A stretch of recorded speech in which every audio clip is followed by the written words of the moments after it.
everybody on YouTube, and welcome to part 2 of my paranormal slash ghostly experiences slash encounters. In part 1, which I'll link up here but also in the description box below, I talk about my paranormal experiences from early childhood through my teenage years. So now we're going to talk about some more recent experiences that happened in the last 10 years. So let's jump right into it. So from August to December 1998, the following experiences happened to me, and there were 3 big experiences happened to me. So in around August of 2008, I was at my parents' house in Kentucky. It was the beginning of my junior year of college, and so the summer wasn't over yet. I was still in my parents' house in Kentucky. College was starting up mid to late August or early September, so it was the last few weeks of summer vacation, basically. And I had the first dream with my grandma, and I say first because I've had 2. This time around, I remember, so this is the grandma I had who died when I was 12, right? It's the same grandmother whose tarot deck I now own. I inherited her hoi polloi tarot deck. She was into psychics and stuff like that throughout her life. So she was a little witchy, right? But she died when I was 12 from pancreatic cancer, which I talk about in a video I'll link up here about death that I did a week or so ago. And my experiences with death and loss and that kind of stuff. So in this dream, I remember we were sitting in the basement of my grandparents' house where my grandma used to go to smoke cigarettes and play cards.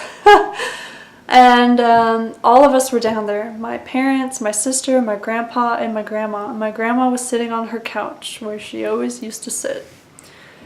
And she was talking directly to me. And I remember talking to everybody else in the dream like, do you see this? It's grandma. Like, grandma is here. And everybody else in the dream ignored me and couldn't see her. So that to me just means like she wanted my attention.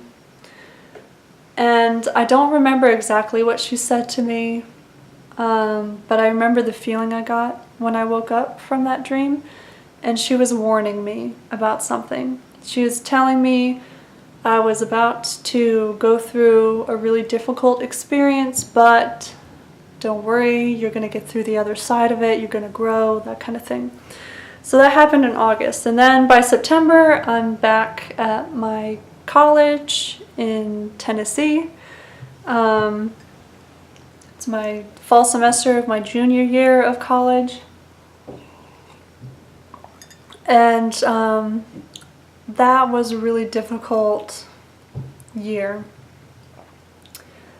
It was difficult because well, let me not get ahead of myself. So, August.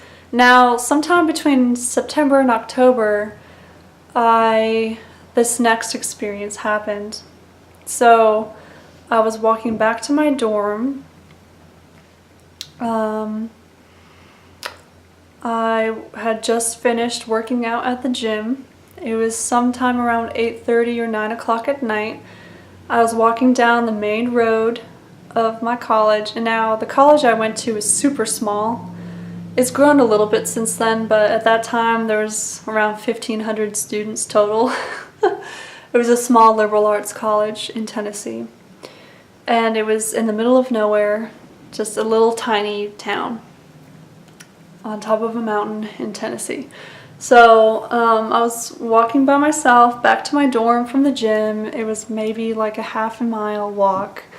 It was already dark out, and no one else was out on the streets or anything because it was like a random Tuesday or a Thursday evening, something like that. And so I was looking down at my iPod, because I had a little iPod that I listened to music to, at the gym. And all of a sudden I'm looking down my iPod, I'm walking down the sidewalk, and all of a sudden in front of me I see this black dog, this huge, almost wolf-like black dog charging at me. I see it as clear as day. And right when I jumped, like when my instincts kicked in to defend myself, was right when the dog started leaping into the air to take me down. But in that moment, it disappeared. I was 20 going on 21 when that happened. And I swear to you, it looked like a black dog was about to attack me, like a real black dog, but it disappeared right in front of me. Now, I know the folklore about black dogs. I know that black dogs usually mean bad omens, or that someone is going to die. Obviously, I'm still here. And it came out of nowhere. It wasn't like I didn't watch a movie close to that time with a black dog. I wasn't familiar at the time with the folklore surrounding black dogs, apart from, I think in one of the Harry Potter books, a black dog appears, or they talk about a black dog being an omen. Can't remember which one, but I think that was the first time that idea had been introduced to me. But I read that Harry Potter book like years before, like when it came out, so it wasn't on my mind. I wasn't thinking about black dogs. I wasn't watching spooky movies with black omen dogs or anything. It came out of nowhere. A black dog that really wasn't there was about to attack me. So that happens. I don't even know how to make sense of that. I also know that black dogs are associated with Hecate or Hecate, or however the hell you say her name. But again, at that time, I had no idea. I didn't know that much about that goddess. I wasn't even thinking about Greek mythology at the time. It just caught me off guard. So when I said earlier that this semester, this particular fall semester between August and December 2008 was really difficult for me, because that is when I was first diagnosed with depression. And I was diagnosed because in December, at the very end of the semester, I had a mental health crisis. I was thinking about killing myself, and so I was checked into a mental hospital for about 5 days. Yeah. So my whole life, I've always felt I was a little different, and ever since I was a kid, I would break down in tears, and especially it would get worse as I got older, and it's obvious looking back now that I had issues with processing my emotions and with depression and things like that.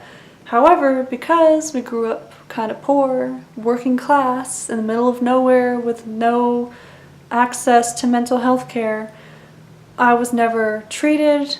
The problem was never addressed by either of my parents, because both my parents also come from poor, abusive backgrounds where you don't talk about your feelings, you just suck it up and get through the day. Like, that is their mentality, or that was. Things have changed, but that was basically the mentality about it. You don't talk about it, you don't address it, you suck it up, get through the day, stuff your emotions down. Emotions are weakness, don't talk about it.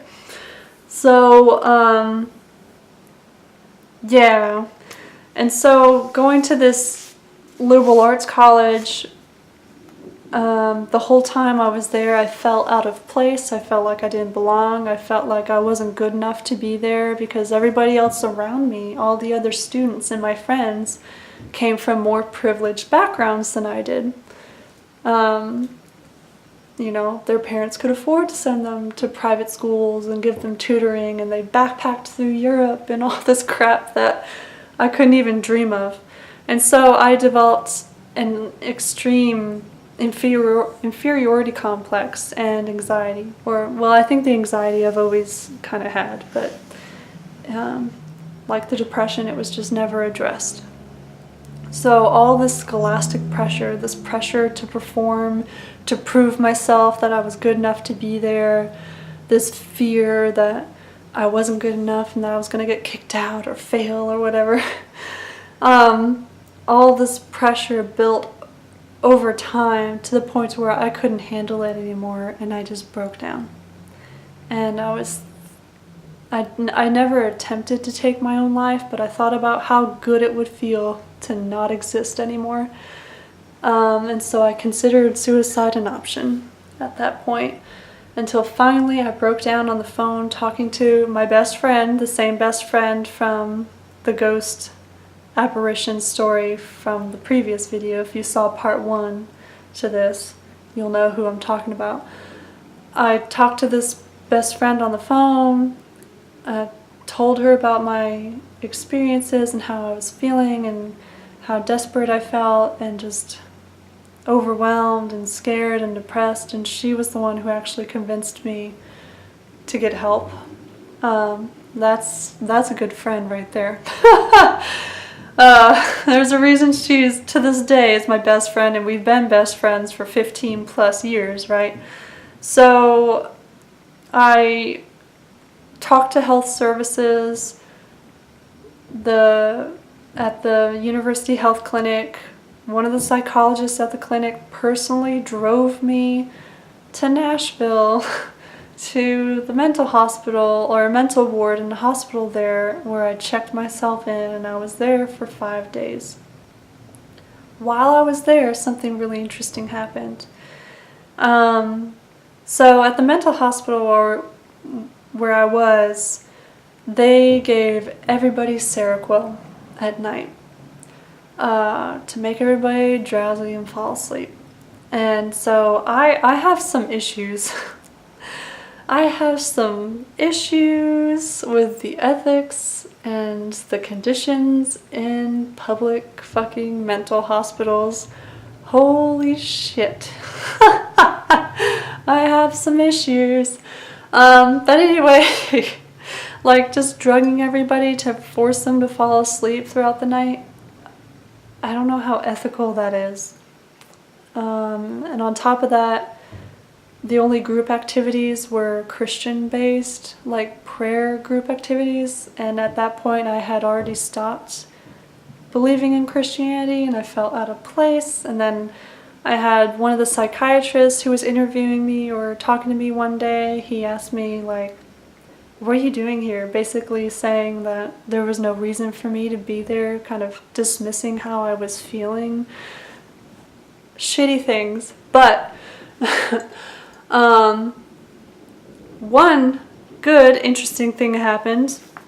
So it was like the second or third, no, it's more like the third or the fourth night I was there. I was lining up to the little window where the nurse who was working that night was handing everybody their Seroquel to knock them out for the evening. Seroquel is a drug that's commonly used for like bipolar or schizophrenia. It's an antipsychotic medication, by the way. And it did weird things to me, but anyway. So I walked up to the little window to get my my pills for that evening, and the nurse at the time was kind of a middle-aged black man, and he looked at me and he put both of his hands up like this, and he said, "Whoa, you're at peace, aren't you? I can feel your peace from here." And it's weird because I'd never seen him before. I never saw him again after that. But it tells me that maybe he was some sort of empath or sensitive or something like that, because I had reached a point in my stay at the hospital. I had begun to process a lot of my anger that I had pushed down for years, that I wasn't allowed to express. I was beginning to understand the reasons behind my depression, especially my relationship with my mother and the role my mother had in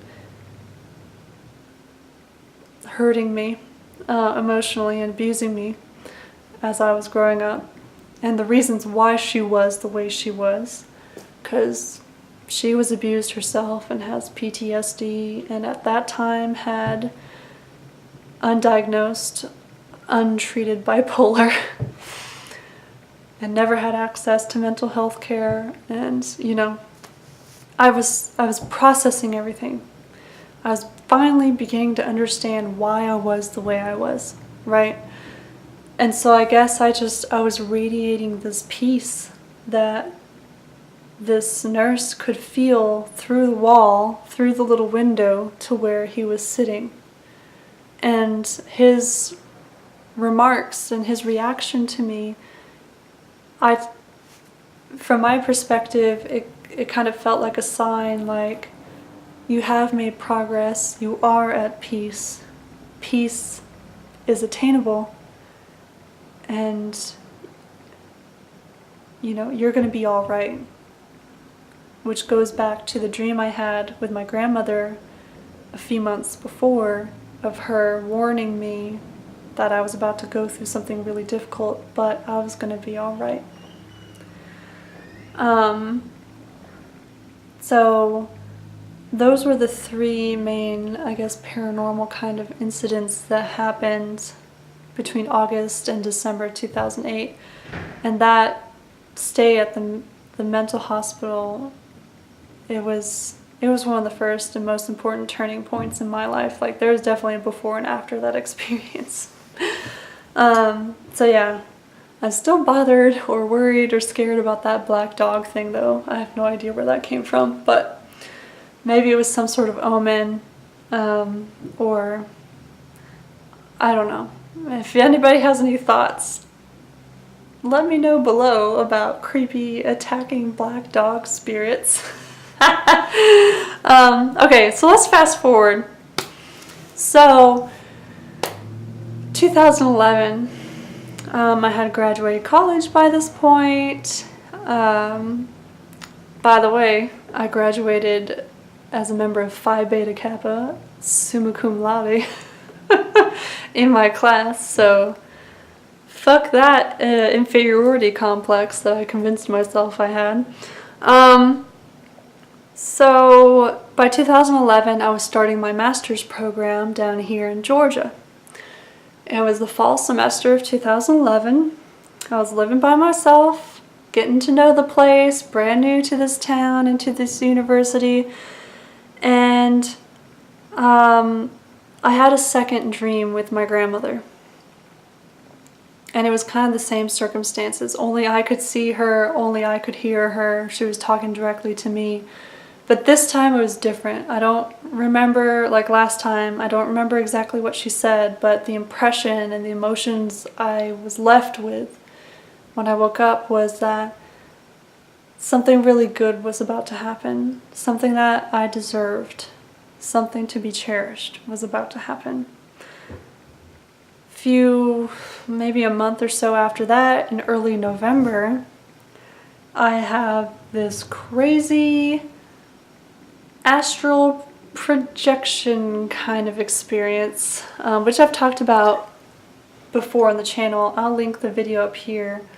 I made like a year or two ago about that experience in more detail. But basically, out of the blue, and these sorts of paranormal things always catch me off guard. It's always out of the blue. These things happen. But out of the blue, it was like a random Tuesday or Thursday night. I had gone to bed. I was sober. I had not ingested any drugs or alcohol that day or that night. It was a weekday. Just went to bed. Around 4 something in the morning, I just opened my eyes and I wasn't really in my bedroom anymore. I felt like I was awake and conscious though, but I I wasn't in my bedroom anymore because when I opened my eyes, I saw the starry night sky above me. It wasn't my ceiling. It was as if I was outside looking up at the clearest, most filled with stars night sky I've ever seen. And then, after a couple seconds, the stars started kind of collecting and moving and forming shapes. And they formed into like 3 or 4 faces. They weren't really human faces, but they were faces. Like there were eyes and a mouth, and they were smiling at me. And the only thought that crossed my mind as all of this was happening was, if this is what it's like to die, there's nothing to fear. And then all of a sudden I blinked, and I was able to move my body again. And I was back in my bedroom. I checked the clock, and it was like 4:15 or something in the morning, like that. Yeah. Was it just a simple case of sleep paralysis? Maybe. Was it some sort of astral projection thing? Maybe. Were some sort of entities or spirits trying to communicate and establish a link with me? Maybe. I don't know. I have no fucking clue how to make sense of that experience, but it was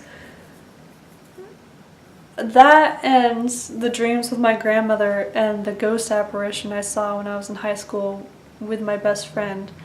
That weird astral projection moment thing, experience, whatever, was one of the most impactful I've had in my life. And just like everything else, it came out of the blue. Out of the blue. Because at this time, I wasn't a Christian. I identified more as an atheist. I hadn't started exploring witchcraft or anything like that yet. So it really came out of the blue. So sure enough, after the dream, that second dream with my grandmother and this weird astral projection thing experience with faces in the stars looking down at me kind of thing, I met my husband. And I think that was what my grandma was talking to me about. That good thing that was coming to me that I deserved was finally meeting a person who taught me what the true extent of love is, and what a healthy relationship is like. So fast forward to 2013, 2014, my husband and I, we aren't married yet, but we're living together in family and graduate student housing. So we're living on campus, but we're not living in the dorms with the undergrads. We're living in graduate student housing, or family housing as it's called here. And the building that we're living in has some woods, like a wooded area right behind it. And for some reason, even my husband, who is a super atheist skeptic of everything, even he felt creeped out by those woods. Like something was in those woods that was not friendly. I don't know what it was. I didn't really like going in there. Usually I love being in the woods. I love being out in the wild, I grew up surrounded by woods and hiking and going fishing and hunting and stuff with my dad, so being in the woods is like second nature to me, but for some reason there's something in those woods behind that building and family housing that's just not nice and doesn't want people in there. So that was kind of creepy, and it's really interesting that my husband picked up on that too. So then fast forward to 2016, the summer of 2016, I had a teaching fellowship And so basically I went down to the Mississippi Delta region in Arkansas, in a really small town in Arkansas, and taught a course to students, high school and middle school students down there. And so when I came back from that experience, and I'll have a video linked up here that I made while I was down there, when I came back from that experience, I had, within the first week that I was back up here in Georgia with my husband, I had a dream. And in the dream, I was back at the house that I was staying in Arkansas, and there was a group of, like, a few of my students were there, but there was a group of women in the house, in one of the bedrooms upstairs in the house, preparing to do a hoodoo working. And the one student that was there in the dream with me, she gave me a mojo bag. And in the mojo bag were the basic ingredients for gopher dust. It was like dirt, sulfur, and salts or something like that. I wrote it down somewhere. But I remember at the time it was some of the basic ingredients for gopher dust for a hoodoo working in a mojo bag. And the group of women upstairs, I remember walking into the bedroom, and one of them turned around and they looked like they were wearing clothes from the early 1900s. And she turned around and looked at me. And I have no idea who this person was. Was it just a creation of my mind, of my subconscious, or is it a spirit? I have no idea. But she looked at me and then she pointed at me. And her finger was pointed directly here, where the third eye chakra would be, I guess. And not here at the surface, but deep in my brain. As she was pointing at me, I felt this searing, stabbing pain. It was like a really intense pain, like in my brain, right where, as if she was like projecting energy from her finger into my brain in the dream. So she's pointing at me, looking at me, and she says, "You're a seer. That's what you are. You're a seer." And I made a video about this soon after it happened, which I'll link up here, unless I've run out of links, I don't know. Or I'll link it down below, whatever. But she called me a seer.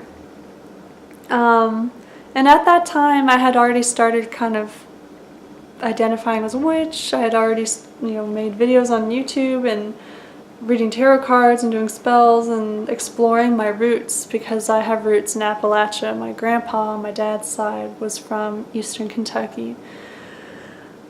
And so I know that being a seer in like Appalachian folk magic means that you have the second sight. You can see spirits, or you can see into other worlds or whatever. And so it felt like, again, it came out of nowhere. I had this old woman who was dressed in clothes that looked like she was from another time, pointing at me, causing this like searing pain in the middle of my brain. And she was calling me a seer. And if you think about the third eye chakra, it's an eye, right? It felt like she was prying my eye open, I guess. And so later on, recently actually, I learned from one of my aunts, or my aunt on my dad's side, that my grandfather's sister, my great aunt Grace, or Gracie as they called her, had the second sight too. I don't think I ever met Grace, because I think she was already dead by the time I was around, or if I did meet her, I met her when I was a really small child at one of the family reunions in Appalachia, and I don't remember who she was, I don't know. But I don't know why they called her a seer, other than like in general what having the second sight means. I don't know what her specific experiences were. But it's just really interesting that just randomly in this dream I'm being called a seer, and I'm experiencing this pain in my brain that feels like something's being forced open. So that happened in the summer of 2006. And then I guess to close this out, I'll talk about one of my first magical workings. So I came to witchcraft in the fall of 2014, and soon after I started, practicing with spells and stuff. But as, very much an expert, but just it felt natural though. It feels natural for me to call myself a witch. It really does. So one of the first magical workings I did was I called upon Saint Michael to protect a friend who was experiencing some harassment at work. Saint Michael, the Archangel. Months and months later, after I did the working, this friend, who was also into kind of woo-woo stuff, she was telling me randomly that her son, her young son, out of the blue, started asking her who Saint Michael was. And now she's not raising him Catholic or Christian. She said it seemed like it was out of the blue, just came out of nowhere. He all of a sudden started asking her about Saint Michael. And so I took that to mean that her son picked up on something that I was doing by calling upon this archetypal energy, or, depends on your view of what things like angels or gods and goddesses or spirits are, but her son picked up on something that some sort of energy or something that I put out there. And that was one of the first confirmations I got as a fairly new witch that, holy shit, there's something to this. And so, yeah, that was impressive. That caught me off guard. That really caught me off guard. So, yeah, those were my paranormal experiences. Of course, feel free to share some of yours below in the comments.